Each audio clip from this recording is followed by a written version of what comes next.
Today's 359 is sponsored by PlayerUnknown's Battleground Mobile. PUBG Mobile is an on-the-go battle royale at its greatest with eye-popping graphics, super smooth gameplay, and a variety of exciting play modes. Download the official mobile version of PUBG for free. Go to your Android or iOS app store and type PUBG Mobile. And collect a special reward using the promo code HOLZBZX9C. Code also listed in the episode description. Play now!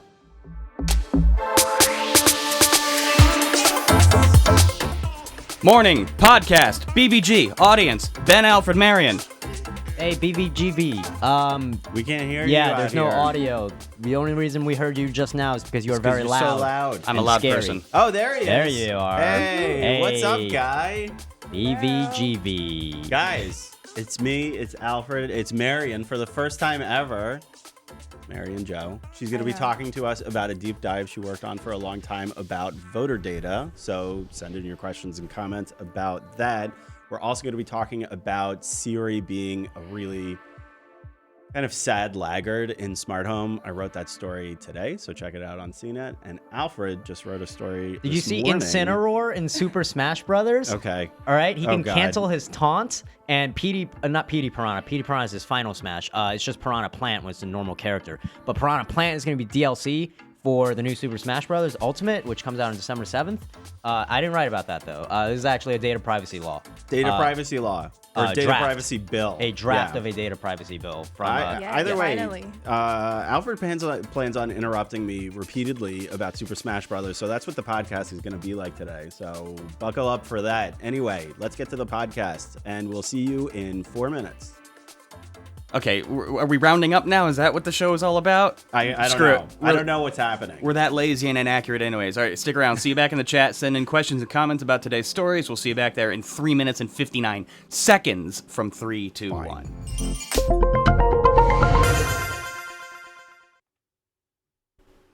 Welcome to the 359. I'm Ben Fox Rubin. I'm Alfred Ng. And with us today is special guest and super speedy speed desk reporter Marion Joe.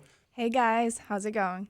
Starting off, Apple this week held its second product launch event in as many months, but didn't unveil any new smart home devices and barely discussed its HomePod speaker. Guys, do you think there's still a chance for Apple to really do anything in the smart There's home? always a chance for Apple to do anything. Like, they can come out 10 years late on something and people will say that they innovated a product. It's...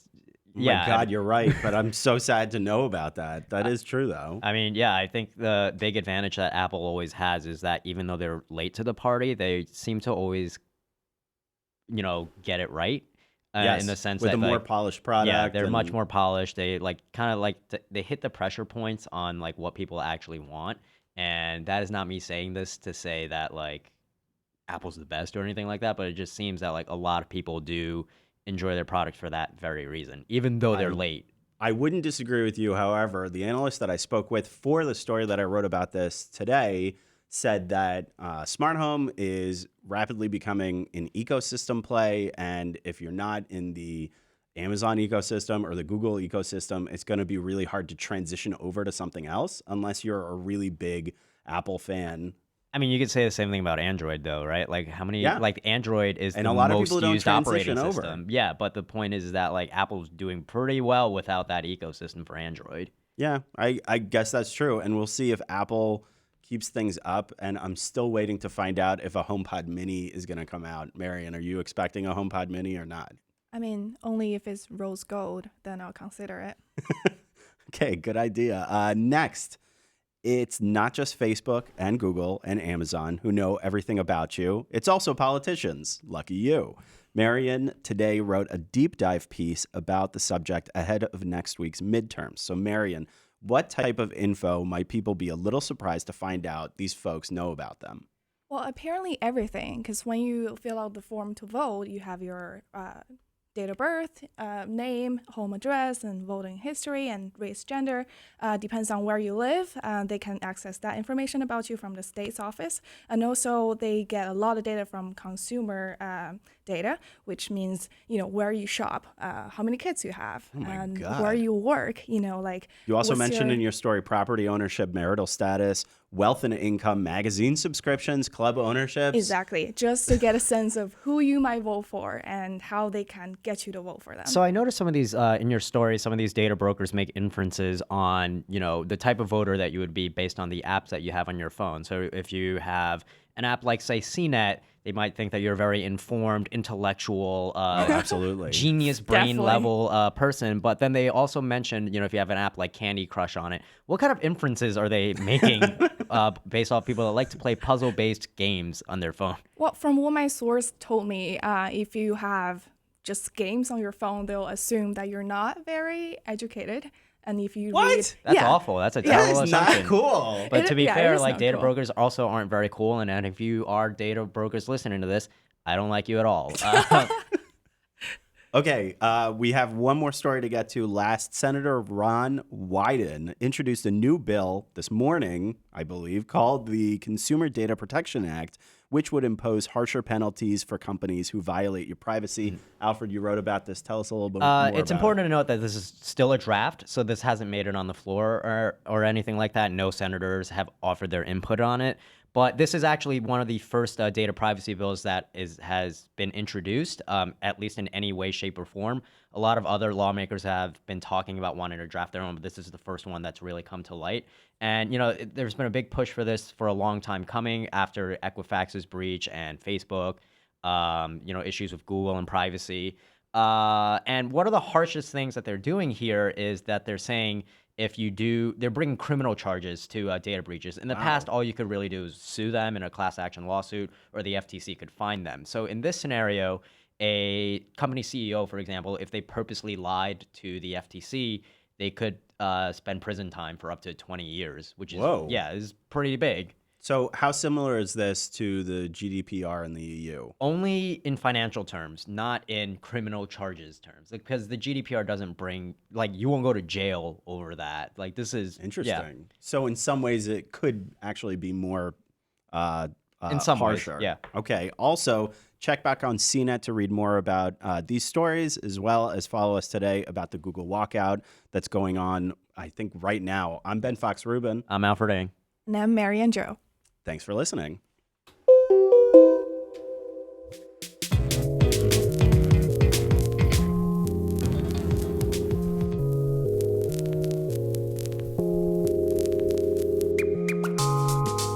All right, thanks everybody for joining us for the recording of the audio podcast. You can check out the links to subscribe to that in the description below, as well as get on board with PUBG Mobile, who is our sponsor this week, which is pretty cool.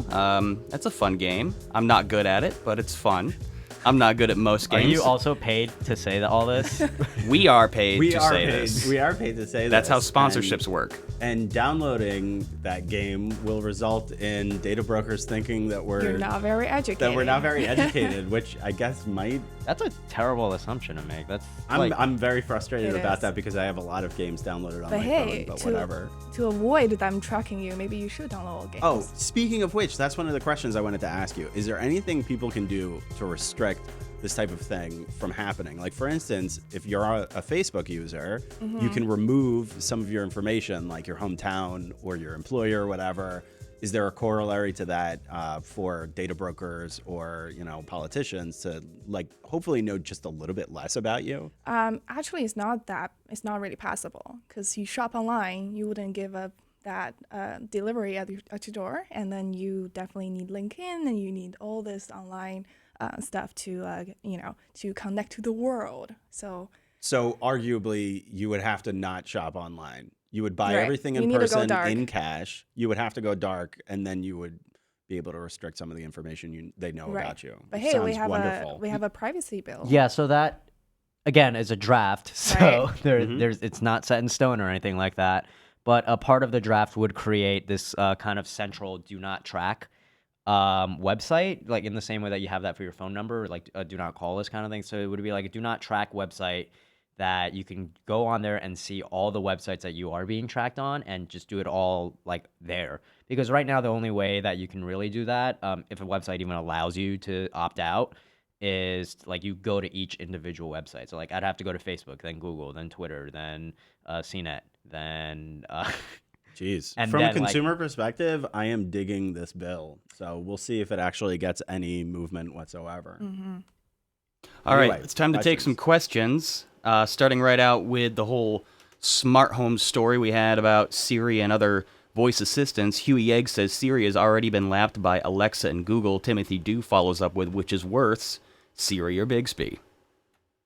Bixby. Bixby. Yeah. Sorry to say that there are actually voice assistants that are doing worse than Siri, as hard as it can be to my. believe. Yeah.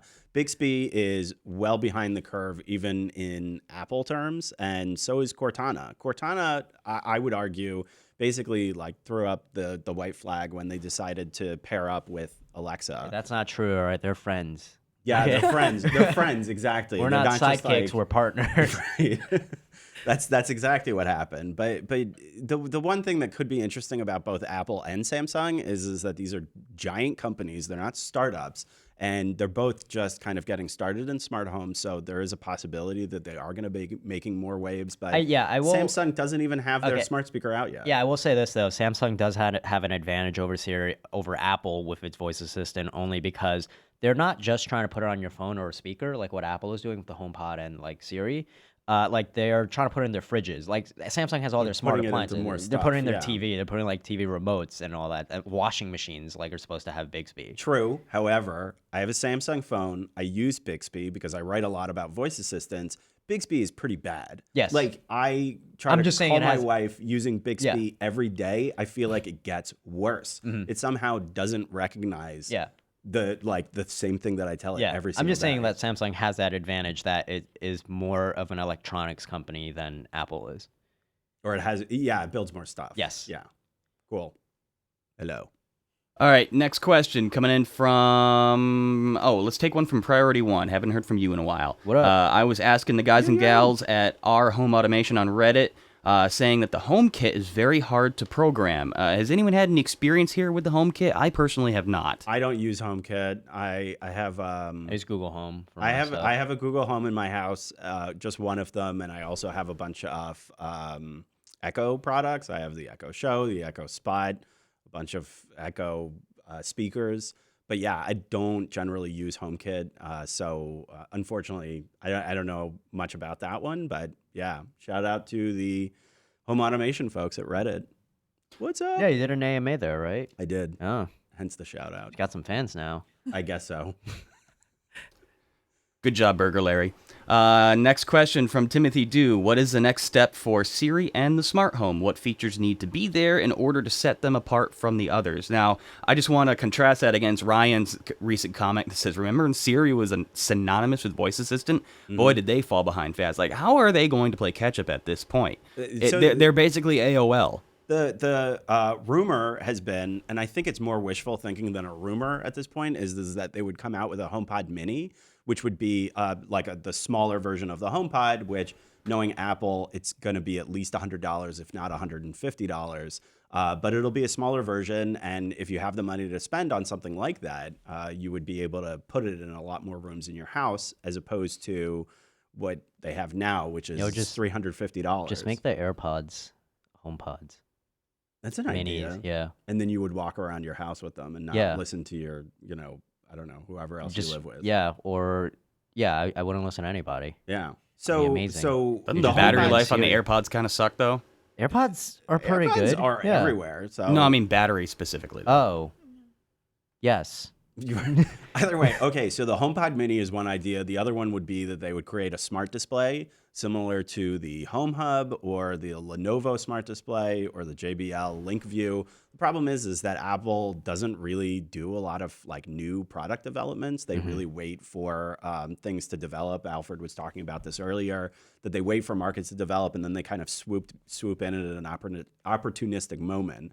Remember So when maybe they'll do that. Remember when Apple invented the Smartphone. the tablet that you could also Smartwatch. draw on? And They invented a lot of products, so maybe they will continue to invent with a smart display in 2025. But at this point, there aren't even really rumors about this stuff coming out. So if you're like holding your breath for an Apple product for your smart home, You that's will not die. a HomePod. You will die. Anyway, yeah, those are good questions. Definitely very good questions about that. Very good questions. Closing thoughts before we move on to the next topic. Huey Yag, wouldn't it be better for Apple to partner with Amazon or Google? That wouldn't happen. Yeah, they Never. wouldn't I do really that. don't think that would happen. Seems very unlikely. I mean, the thought process there, Huey, is solid. Like, you're not off base conceptually and from like, From a consumer perspective. yeah, I think but from a because business Apple- perspective. I think because Apple likes money, that they would not do that because they want to make the most money out of everybody, so that they can. I don't know what you do with money, but they just like it a lot. Dude, And- they like money so much that they're sitting on nearly $250 billion in cash alternative. So they want to put more money in that money pile. Yeah. I'm not really sure why though. Yes. But the point is that they would not partner with Google or Amazon because they don't want them to have that money. Right. That's the way the world works. Explain it like I'm unfortunately. 5. That's what we're here for. Hey, Marion. Uh-huh. Nice to have you on the show finally. Woohoo, I know. I haven't worked with you since we were talking about esports a couple months ago, huh? Yeah, it's a big jump in topic. So let's Getting- talk a little bit about something maybe a little more pressing at the time with the midterm elections coming up literally right around the corner. You've been quiet. Let's talk to you for a little while. I've got your map open here. cool. Tell me what you want to talk about in regards to the voter. Right. So on the map, we made an interactive map that if you move your mouse around, you can see in your state how much is your voter data sold for and what type of information is included and what are the limitations. If you go to like dark orange color, you can see that Ohio, let's say, they don't have any limitations on your voter data. That means anyone can go online and download your name and home address and use it however they want to. Looks like Ohio's the darkest state on here. Right. Ugh. Because I literally went on their website and downloaded What? a list. Wow. That is of not the cool. voters. Yeah, like Ohio. some states even just email me, oh, here you go. Like there's every voter in our state. Some of them they charge per voter though. Is that right? Or they charge just to get access to the data? Well, usually it's like a statewide voter list that you can buy.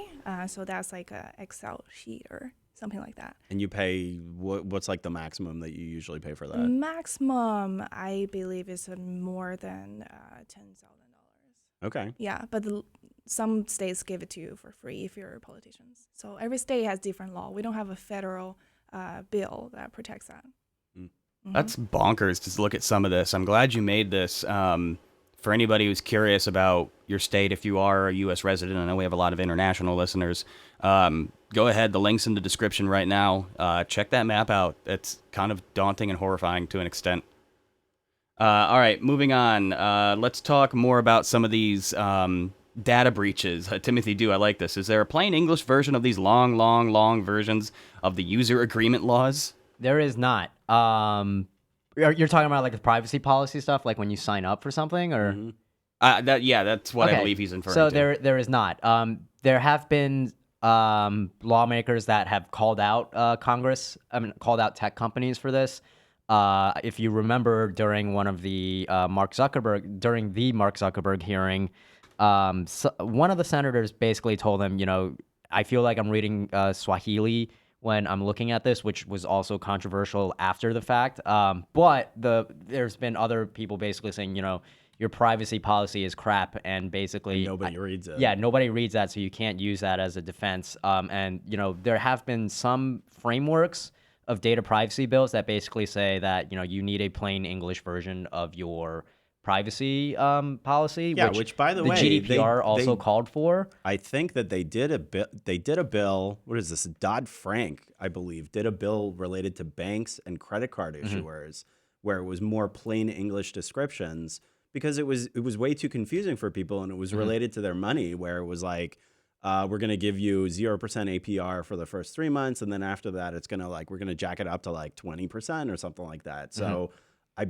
if I remember correctly, it was Dodd-Frank said you have to explain to people in plain English very clearly what this is actually costing them. So I for consumers, that would be great if they did something similar. I know that Twitter told Congress members that they were working on revamping their privacy policy and having it more visual with like pictures that actually tell you what what kind of data you're giving up and how you can affect it. I mean, like, make fun of it if you want, but like, it would be a lot more helpful in a privacy policy. I wish everything I signed had a little coloring book and, on the side of it. But this privacy bill draft, though, from Senator Wyden does not introduce anything like that. So his bill draft is a lot more about giving the FTC the ability to prosecute tech companies, not so much like what a tech company should be doing for privacy stuff. I'm sure these tech companies would be super on board with this new Going bill. to jail. Yeah, we love this idea that we could potentially go Cuff to jail. us up, boys.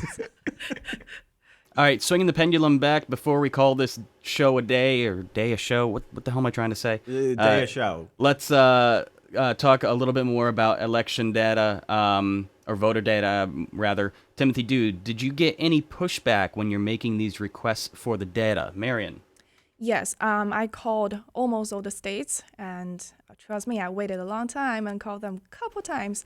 So definitely got some pushback, when I tried to talk to them, but luckily we got a story, and please give it a read. So it's definitely an ongoing issue as well, so definitely contact us if you have any thoughts and tell us what you're concerned about. Here's another really good one from Priority One. If I do a mail-in ballot, does this still take place? Yes. Yep. Do you have to put your name and home address when you register as a voter? So essentially, even if you're not doing anything digitally, you're still like they're compiling your data into their own database, and it's their database that someone can access. Right. Everyone has to give their some sort of information when they register. So that's correct. Right.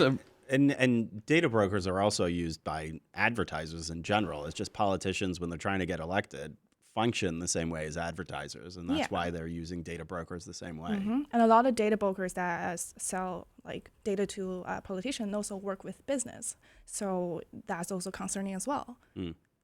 Yeah, there was an app called Vote With Me that a lot of people in the privacy circle have been talking about recently, which takes advantage of how public that data is. It's supposed to look through your contacts for their voting history, which is public records.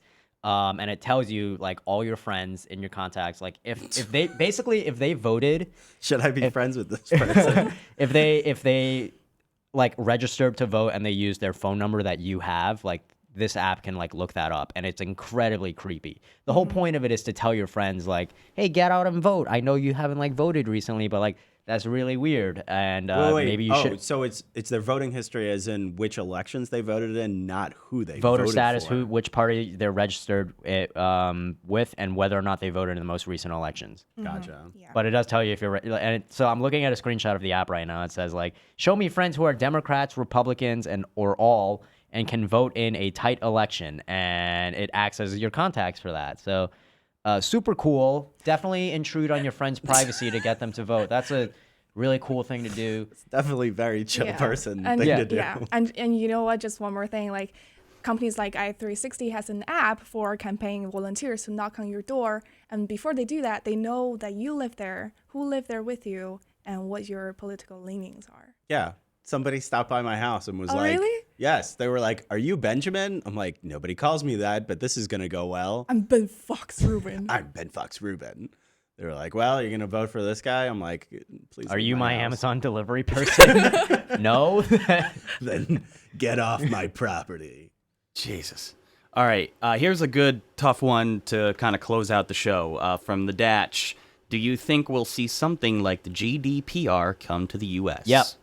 Yeah, that's happening. What? Yes, yeah, there's a push. I can't tell if you're serious. Yeah, because tech companies are even pushing for it. Here's the thing, like, so there's been like multiple hearings on this now.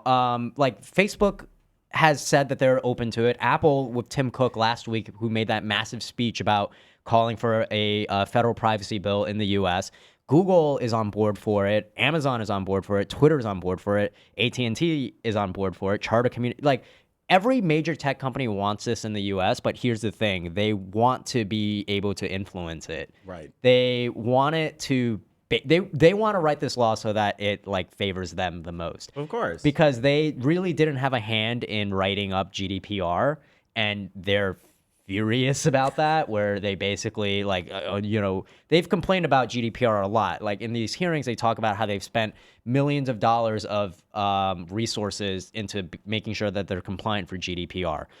So what they're trying to do now is basically have control of this federal bill. So if you're seeing all these tech companies saying like, yeah, we welcome a federal privacy law like GDPR in the US, that's true, but they want it on their terms. So there are privacy advocates that are going out there and basically trying to say, yeah, don't like fall for this. Don't like really make the argument. They're making this argument that like just because they're into it doesn't mean that it's good for you. It'd be as if like tobacco, like big tobacco companies, like we're like helping write the law. Yeah, yeah, which does also happen. So that started positive, but then ended super dark. So thank you very much for that. That's what I do.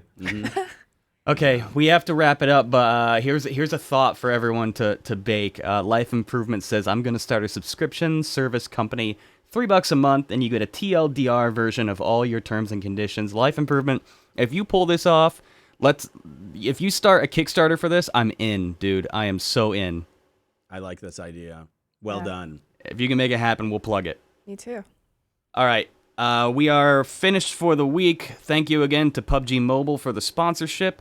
We'll be back on Monday with regularly scheduled program. Until then, have a good weekend, everybody. And Ben? Yes. Say bye. I exist. All right, Bye. cool. 359 is available on iTunes, TuneIn, Stitcher, FeedBurner, Google Play Music, Google Podcast, the Amazon Echo, and of course, CNET.com. Marian, thanks very much for joining us. Thank you. Have a good weekend, everybody, and we'll see you soon. Bye-bye.